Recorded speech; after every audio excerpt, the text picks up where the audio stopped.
Assalamualaikum warahmatullahi wabarakatuh.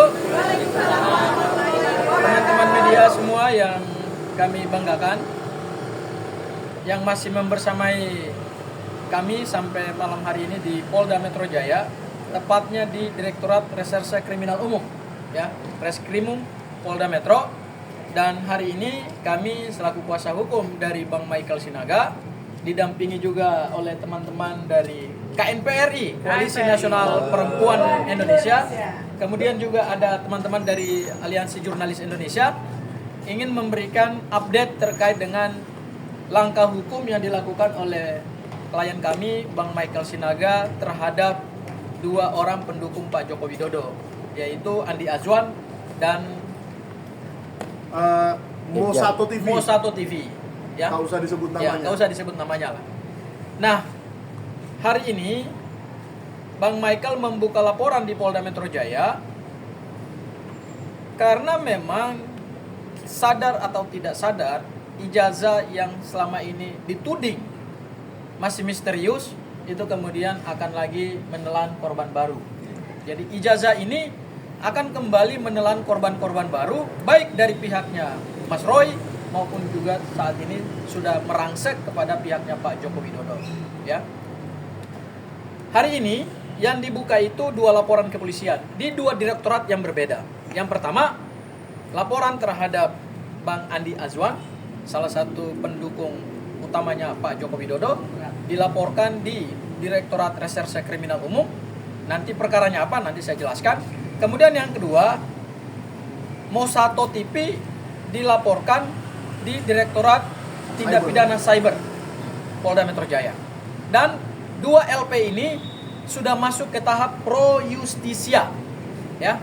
Untuk Bang Andi Azwan, nomor LP-nya adalah 8558. Ini sudah pro justisia, artinya LP ini sudah diterima dalam tahap penyelidikan, ya. Dan apa yang kemudian menjadi bahan laporan terhadap Bang Andi Azwan, ya, yaitu satu pernyataan beliau di Garuda TV pada tanggal 8 Oktober 2025 yang kata-katanya itu menuduhkan sesuatu kepada klien kami Bang Michael sehingga itu diduga mengandung unsur pencemaran nama baik. Nah, perlu saya klarifikasi dalam kesempatan ini bahwa pernyataan kami sebelumnya yaitu Bang Andi menuduhkan bahwa Mas Michael ini wartawan gadungan, ternyata bukan seperti itu kata-katanya. Itu ternyata untuk yang Mo1 TV ya. Jadi tertukar. Peristiwa hukumnya berbeda ya. Jadi Bang Andi kata-katanya bukan menuduhkan bahwa Bang Michael ini atau klien kami ini wartawan gadungan, bukan itu. Jadi saya selaku kuasa hukum yang sudah juga tadi pagi menyampaikan hal demikian, saya menarik pernyataan itu dan saya juga meminta maaf kepada Bang Andi Azwan atas kesalahan saya bahwa peristiwa hukum yang kami laporkan ini bukan tuduhan Bang Andi terhadap Bang Michael dengan kata-kata wartawan gadungan, bukan. Tetapi yang kemudian dilaporkan itu adalah suatu pernyataan beliau di diskusi Garuda TV yang dihadiri oleh Bang Andi, kemudian juga oleh Bang Michael, kemudian oleh Mas Roy, dan Mas Roy ini akan kami jadikan sebagai salah satu saksi ya dalam perkara ini.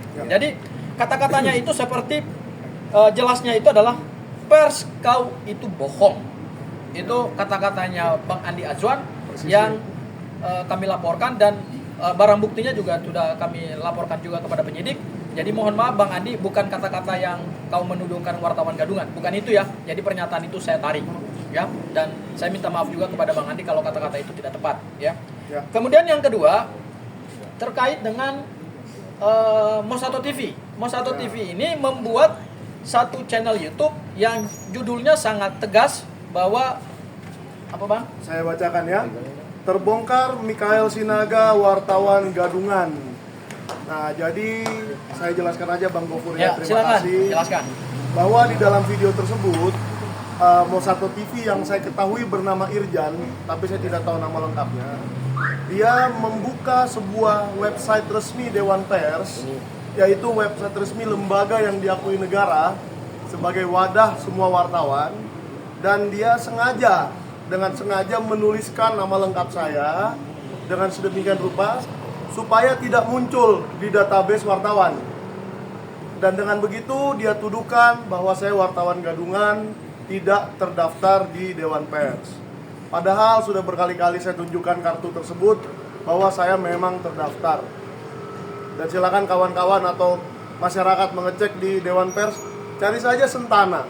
Nanti juga keluar 50 nama mungkin ya. Banyak sekali nama yang akan keluar dan salah satunya nama saya. Dan ini sudah saya konsultasikan ke Dewan Pers beberapa minggu yang lalu, beberapa waktu yang lalu. Saya diskusikan dan memang ketemu. Dewan Pers yang mencari saja menemukan. Jadi kalau ada orang lain yang di luar sana mencari dengan cara yang salah dan menarasikan bahwa itu bahwa saya wartawan yang tidak terdaftar dan palsu dan seterusnya, nah ini menurut saya perlu dijadikan tindakan yang tegas. Ya, kita perlu melakukan tindakan tegas. Pastinya semua pengacara, misalnya Bang Gofur ini pengacara, tidak akan mau dituduh pengacara palsu. Apalagi saya dituduh wartawan ya, dituduh wartawan yang palsu. Udahlah, gampangnya palsu saja.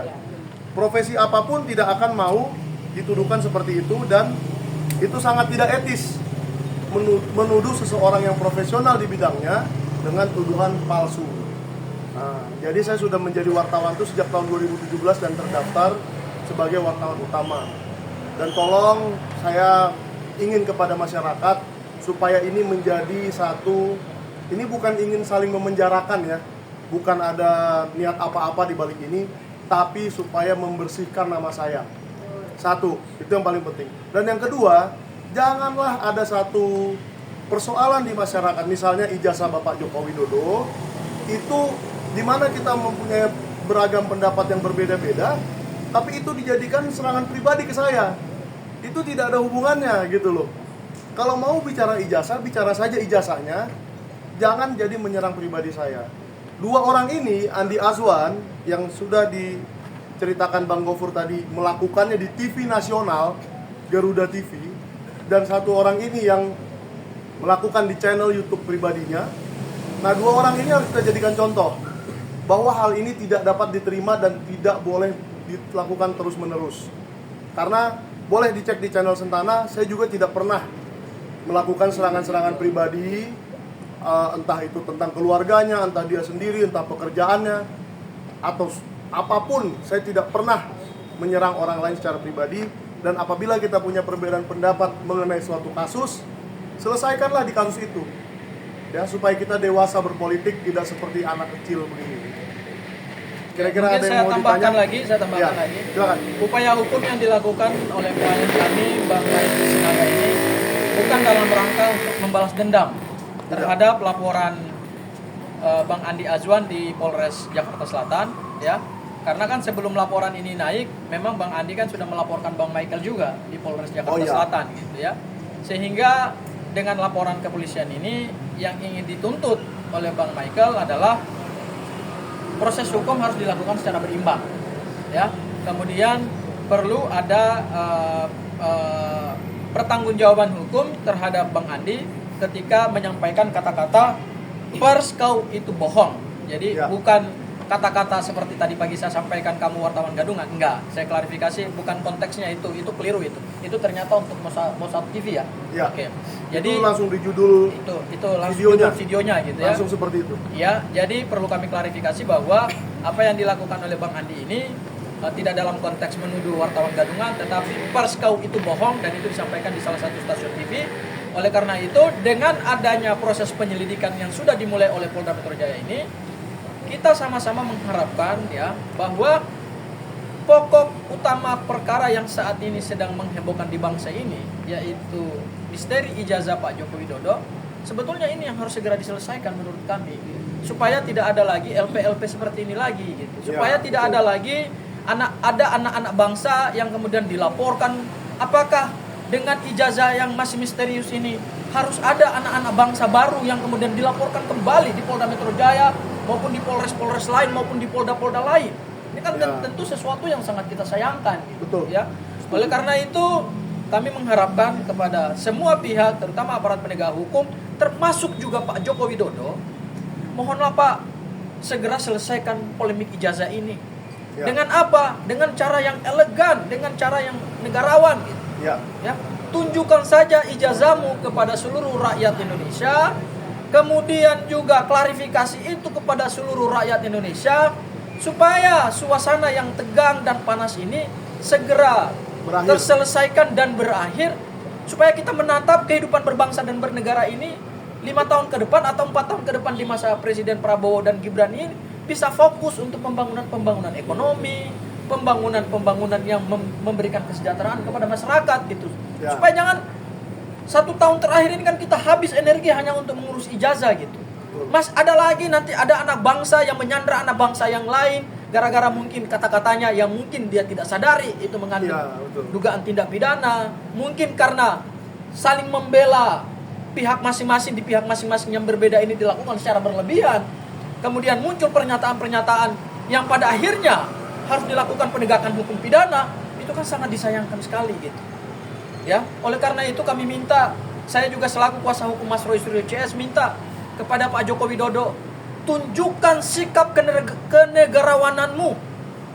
Pak Joko Widodo punya tanggung jawab moral kepada bangsa ini yang telah mereka memilih dia menjadi presiden 2 periode. Segera akhiri polemik ini. Dengan cara apa? Cara yang elegan. Tidak perlu sampai ke proses penegakan hukum. Karena begitu ini dibiarkan dalam proses penegakan hukum, maka akan ada muncul perkara-perkara hukum baru lagi dan akan saling menyandra. Ya kan? Dari pihak Mas Roy Suryo akan menyandra pihak Pak Jokowi, dari pihak Pak Jokowi juga akan menyandra pihaknya Mas Roy. Apakah seperti itu yang kita harapkan? Sayang, energi bangsa kita ini habis untuk hanya mempersoalkan selembar ijazah yang sampai hari ini yang punya saja belum punya itikat baik dengan sikap kenegarawanannya membuka itu kepada masyarakat. Itu yang sebenarnya kami harapkan dari laporan ini. Ya, mungkin